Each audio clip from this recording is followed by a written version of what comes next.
ಯಾರು ಯಾಕಾಯಿತು, ಇಲ್ಲಾಕೆ ಹೋಗೋರು, ಗುಡ್ದಲ್ಲಿ ಯಾಕೆ ಹೋಗೋರು, ಅವ್ರು ಯಾರವರು, ಅವ್ರ ಮೂಲೇನು, ಯಾಕೆ ಬಂದಿದ್ರು, ಇವೆಲ್ಲರೂ ಇವತ್ತಿನ ನಡೀತಾ ಇದೆ. ಅದಕ್ಕೆ ಟೈಮ್ ತೊಗೊಳ್ತದೆ. ಅದು 1 ತಿಂಗಳಾಗ್ಬೋದು, 2 ತಿಂಗಳಾಗ್ಬೋದು, 3 ತಿಂಗಳಾಗ್ಬೋದು, ವರ್ಷನೂ ಹೋಗ್ಬೋದು. ಆದರೆ ಅದು ಪ್ರಾಮಾಣಿಕವಾಗಿ ಅನ್ಯಾಯ ಮಾಡಿದವ್ರನ್ನ ಹಿಡಿಯುವಂಥ ಕೆಲಸ ಮಾಡಲಿ ಅನ್ನೋದಷ್ಟೇ ನಮ್ಮ ಉದ್ದೇಶ ಇಲ್ಲ.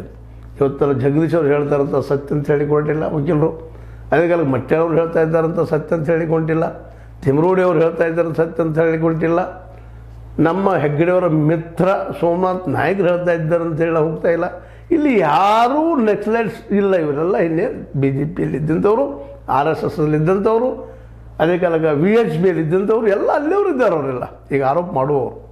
ಹೀಗಾಗಿ ಯಾರ ಮೇಲೆ ರುಜುವಾತಾದರೂ ಸಹ ಇಲ್ಲಿ ನಗರ ನಕ್ಸಲೈಟ್ಸ್ ಇಲ್ಲ ಅನ್ನೋದನ್ನು ನಾವು ಗಮನದಲ್ಲಿಡಬೇಕು. ಯಾಕಂದ್ರೆ ನಾವು ಅದನ್ನೊಂದು ಏನೋ ಮಾತಾಡಿಬಿಡ್ತೀವಿ. ಈ ನಾಯಕರು ಅನ್ನೋದು ಬೇರೆ ಸಂತೋಷಿಗೆ ಮಾತಾಡಿದ್ದಾರೆ, ಹಾಗೆ ಇದು ರಕ್ತಕ್ಕೆ ಅನುಕೂಲ ಮಾಡಿಕೊಡೋದಿಲ್ಲ, ಹಾಗೆ ಹೀಗೆ ಮಾತಾಡಿದ್ರೆ.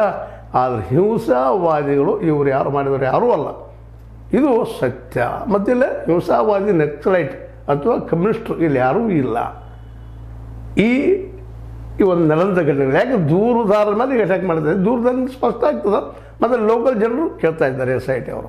ಹೀಗಾಗಿ ನಾವು ಅಷ್ಟು ವೇಟ್ ಮಾಡಬೇಕಾಗ್ತದೆ ಅಂತ ಹೇಳ್ತಾ, ನಮ್ಮ BL ಸಂತೋಷ್ ಯಾಕೆ ಹೇಳಿದರು ಅವ್ರಿಗೆ ಬಿಟ್ಟ ವಿಷಯ. ಬಟ್ BL ಸಂತೋಷ್ ಹೆಗ್ಗಡೆಯವ್ರನ್ನ ಉಳಿಸ್ಕೊಳ್ಳೋ ಪ್ರಯತ್ನ ಮಾಡ್ತಾ ಇದ್ದಾರೆ. ಅದಕ್ಕಿಂತ ಸತ್ಯ ದೊಡ್ಡದನ್ನು ಅವ್ರು ತಿಳ್ಕೊಂಡು ಸತ್ಯ ಹೊರಗೆ ಬರಲಿ, ಅನ್ಯಾಯಕರು ಹೊರಗೆ ಬರಲಿ ಅನ್ನೋದನ್ನು ಇಲ್ಲಿ ಮೋಟಿವ್ ಇಟ್ಟರೆ BL ಸಂತೋಷ್ ಅವರು ಒಬ್ಬ ನಾಯಕರಾಗ್ತಾರೆ. ಹೆಗ್ಗಡೆಯವರು ಇದನ್ನು ಒಪ್ಪಿಕೊಂಡು ಸರಳವಾಗಿ ತನಿಖೆ ಆಗಲಿ, ಸತ್ಯ ಹೊರಗೆ ಬರಲಿ ಅಂದಿದ್ದಾರೆ ಈಗಾಗಲೇ. ಅದರ ಪ್ರಾಮಾಣಿಕವಾಗಿ ಅದಕ್ಕೆ ಸಪೋರ್ಟ್ ಮಾಡಿ ನಾನೇ ಇದ್ರೂ ತನ್ನ ಬರಲಿ ಅಂತ ಒಂದು ಮಾತು ಹೇಳಿದರೆ ರೂಪ ಬೇರೆ ಹಿಡಿತದೆ. ಅದೇ ಕಾಲಕ್ಕೆ SITಗೆ ಮಾತ್ರ ಇದೊಂದು ಗುರುತರವಾದ ಜವಾಬ್ದಾರಿ, ಭಾಳ ಸೂಕ್ಷ್ಮವಾದ ಜವಾಬ್ದಾರಿ. ಸ್ವಲ್ಪ ಹಿಡಿದರೂ ಹೆಸರು ಕೆಡಿಸಿಕೊಳ್ಳುವಂಥ ಸಾಧ್ಯತೆ ಆಗಿ ಜನ ಜಾಗೃತ ಆಗಿದ್ದಾರೆ.